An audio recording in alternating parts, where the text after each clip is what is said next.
Una particularidad en este momento del debate nacional es el planteamiento de la oposición destinado a sacar al presidente Maduro de Miraflores.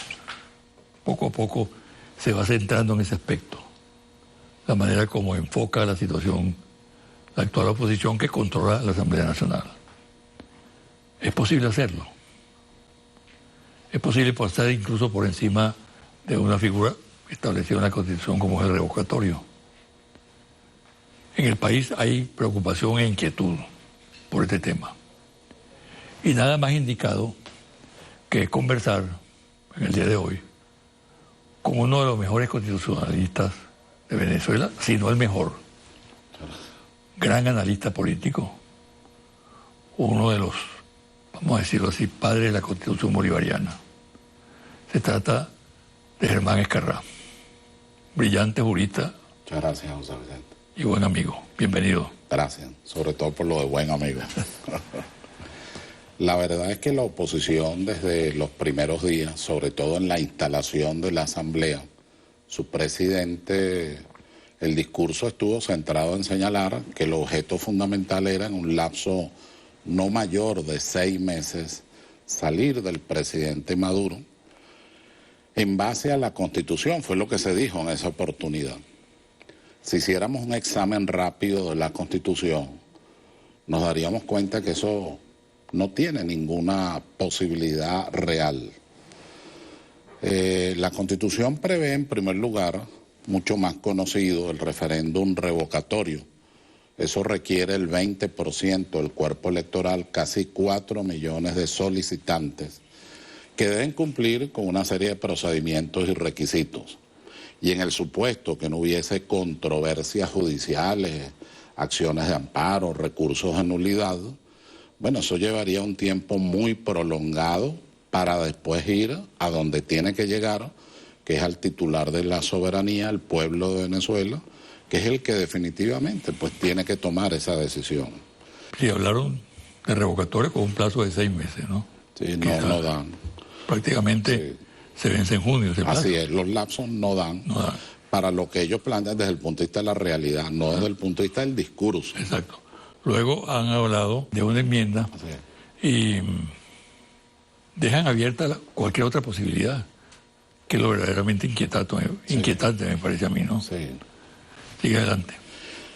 Bueno, José Vicente, en el caso de la enmienda, ciertamente ellos pueden hacer una proposición de enmienda, como han dicho, para reducir el periodo constitucional presidencial. Claro, el procedimiento es una iniciativa legislativa, debe debatirse como una ley ordinaria y finalmente, una vez que se produce el acuerdo, va al Consejo Nacional Electoral para el referendo. De la misma forma, el presidente de la República, solo que no con el debate de la Asamblea, sino en Consejo de Ministros, puede solicitar reducir el periodo constitucional de todos los integrantes de la Asamblea Nacional.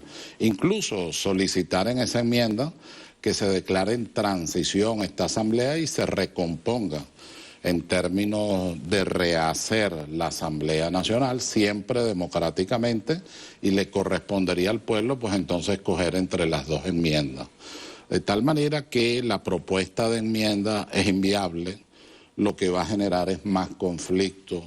Polemológicamente lo que podría producir es un círculo de violencia, que no sé si ese es el objetivo final, en el que los venezolanos no van a acompañar a ningún líder, a ningún sector, ni a la oposición, ni a ningún grupo. Los venezolanos quieren paz, quieren concordia, quieren progreso, quieren salir de esta situación en la que nos encontramos en los actuales momentos en el orden económico y en el orden social. Hay otras vías que son las llamadas faltas absolutas.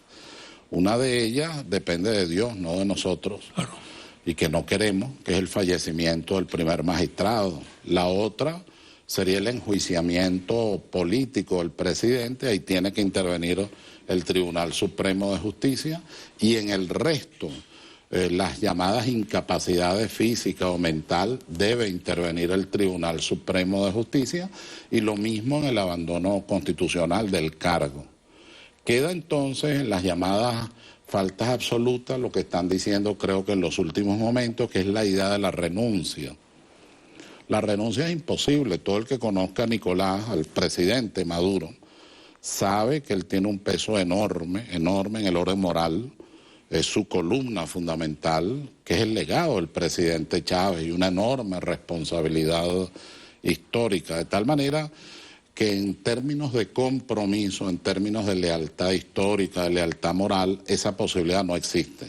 Pero además, las características del presidente Maduro son de resiedumbre cívica, no son precisamente la de la doblez o la del atajo, todo lo contrario. Es una persona con una gran diafanidad, con una gran claridad y con una gran sinceridad. Así que la idea de la renuncia puede servir para el discurso, quizás para engañar, pero no es una realidad en términos políticos y mucho menos en términos constitucionales y muchísimo menos en términos personales. Te pregunto, Germán, hay que presumir que los dirigentes de la oposición conocen esa situación. Desde el punto de vista jurídico, de interpretación de la Constitución. Claro. Bueno, sería insólito que no la conocieran, ¿no? Sí, no. Bueno, yo lo presumo también. Entonces, ¿qué los mueve a mantener esa actitud de rehuir los planteamientos que realmente le interesan al país, ¿no? Avanzar en la solución de los problemas, ¿no? Concertar políticas con el gobierno, buscar fórmulas para atenuar la crisis. ¿O qué otra cosa buscan? Pues? Eso lo vemos en la no aceptación o no aprobación del decreto de emergencia económica. Es una situación compleja, difícil.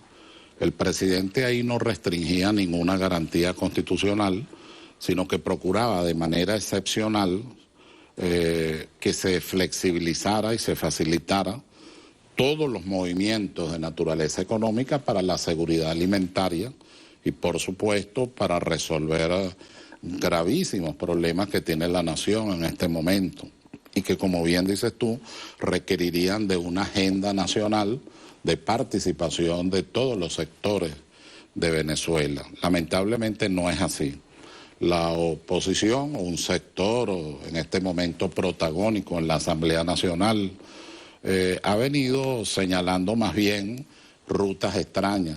Esta ruta de negarse a aprobar el decreto de emergencia económica, de no asistir a las reuniones a las que han sido invitados en materia económica, a instalar el Comité de Economía Productiva, entre otros aspectos, lo que nos hace pensar es que el único objeto que se tiene al llegar a la Asamblea no es legislar, no es investigar, no es controlar, no es cooperar con el desarrollo institucional del país y de la República, sino fundamentalmente desestabilizar y en ese momento, bueno, seguramente acudir a procedimientos no previstos en la Constitución. Yo espero de verdad que eso no ocurra. La verdad es que el pueblo de Venezuela quiere, ama, toca, de alguna manera conoce su Constitución como ninguna otra y no creo que eso, si ocurriera, lo vaya a permitir el pueblo de Venezuela y las instituciones de la República. Fíjate, pareciera que en el ADN de la oposición está el signo ese del golpismo, de la aventura, tal y como quedó demostrado el 11 de abril del 2002, inmediatamente después el golpe petrolero, Sí. Y posteriormente las actividades terroristas.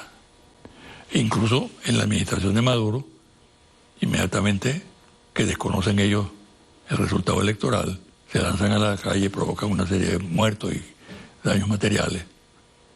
Y se repite la misma tendencia, que se plasman de nuevo con las guarismas del año 2014, en febrero. Es decir, hay esa tendencia, ¿no? Vamos a decir que morbosa, ¿no? Para calificarla de alguna manera, que por lo demás le ha dado pésimos resultados. Está demostrado que el resultado positivo para ellos es transitar la vía democrática y pacífica y concurrir a las elecciones sin carta en la manga, ¿no? Así es. Entonces, ¿por qué esa conducta? Tú que eres un buen analista político, de una oposición que tiene posibilidades en el campo democrático. No, sin lugar a dudas. porque además es un gobierno democrático que le permite todas las actuaciones. Sin lugar a dudas, o sea, llama la atención que cuando se gana como se gana, no hay un reconocimiento al Consejo Nacional Electoral. Es decir, yo acepto al Consejo Nacional Electoral cuando gano, pero no cuando pierdo.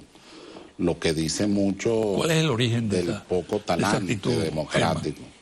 Yo lo que creo es que no se ha internalizado suficientemente y con claridad el proceso histórico que vive Venezuela desde hace ya casi 2 décadas.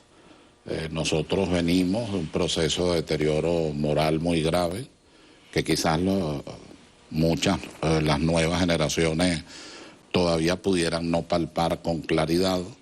Nosotros venimos de unos niveles de verdad extraordinarios de corrupción política, ética y moral.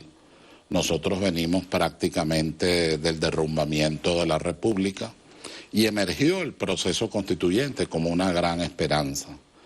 En ese momento se produce un liderazgo muy claro, el del presidente Chávez, unas banderas también claras, la constituyente como forma pacífica y democrática de resolver la situación y de relegitimar los poderes. Y finalmente empezó a transitarse el ejercicio del gobierno, a pesar de los sectores que apelaban al golpe, a la ruptura inconstitucional, que apelaban de alguna forma y lo siguen reiterando a formas no legítimas, no jurídicas, no constitucionales. Al final, cuando uno estudia, analiza, evalúa las distintas formas que pudieran estar pensando en el orden constitucional de salidas presidenciales, ninguna es posible en la realidad que no sea acordarse en un plan económico, social, político, una especie de pacto de Estado de todos los sectores de la vida nacional y en ese sentido enrumbar al país, más bien apoyar, pues no se trata de apoyar a una persona que está en la presidencia de la República, se trata de apoyar a Venezuela. Tenemos problemas extremadamente graves de orden fronterizo, de la geopolítica del petróleo, tenemos problemas sumamente graves en lo que tiene que ver sobre todo con política económica, con nuestra inserción en el orden internacional. Las políticas de Estado internacionales pues tienen al final que ser políticas de gobierno porque no hay forma de establecer un diálogo, de establecer puntos de encuentro, aún desde las diferencias. Lo que hace pensar que hay un sector, no se puede decir eso de toda la oposición, mucho menos del pueblo opositor, sino hay un sector que se ha logrado empadronarse, montarse, posicionarse en las cúpulas estructurales de la oposición y de sus distintas organizaciones, cuyo objeto es salir del presidente por cualquier vía, constitucional o no constitucional. Olvidando que tenemos una Fuerza Armada Nacional Bolivariana muy institucional, muy en defensa de la democracia, muy en defensa de la Constitución, José Vicente. Yo me sorprendí hace unos días, casi un mes creo, cuando me invita el ministro de la Defensa a una reunión en el Salón Bolívar del Ministerio de la Defensa. ¿Cuál era el tema? La Constitución.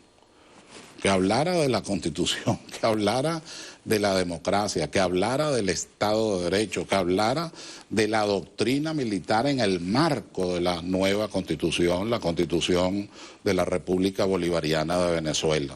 A mí me llenó eso de verdad de mucho orgullo, saber de esa institucionalidad, de ese pensamiento, de esa doctrina. Vamos a hacer una pausa. Cómo no, todo. Pero quiero dejar en el aire la siguiente consideración. Todas las encuestas, no importa su origen, dicen que casi el 90% de los venezolanos, de la población nacional, repudia la violencia, la acción subversiva, la posibilidad de interrumpir el curso del desarrollo constitucional del país, todas. De tal manera que estas posiciones que se muestran hoy en día contradicen ese sentimiento nacional. De ahí que los numeritos electorales del 6 de diciembre, en ese aspecto, no se corresponden con la realidad que siente el venezolano. Es decir, se le metería un contrabando a esos votantes que sufragaron a favor de la oposición si se insinúa o se adelanta una política que perturbe el orden constitucional y que afecte en la solución de los grandes problemas que el país tiene, que son fundamentalmente económicos, ¿no? Fundamentalmente económicos y lo que tú señalaste en tu intervención recientemente. ¿Cómo asumir esa situación? ¿Cómo lograr tramontar esa situación? ¿No? Para mí la única forma es imponer la política de diálogo. Sí, tú has sido un apóstol de eso casualmente. Y que yo quiero que al regresar de la pausa hablemos un poco sobre el particular. Claro. Okay.